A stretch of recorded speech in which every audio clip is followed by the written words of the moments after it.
இதுதான் சந்தோஷமா இனிக்கும்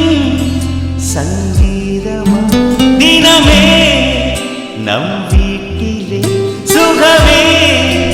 அலைமோதுவே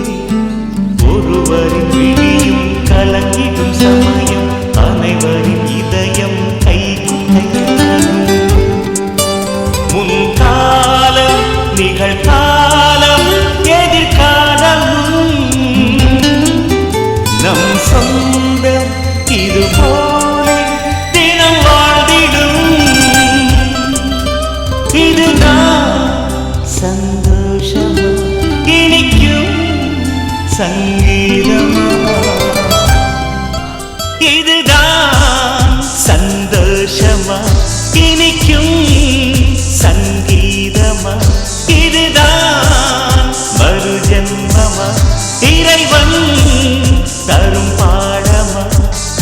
இலையுதிர் காலம் முடிந்தே போச்சோ மரங்களின் கிளைகள் பசுமையாச்சோ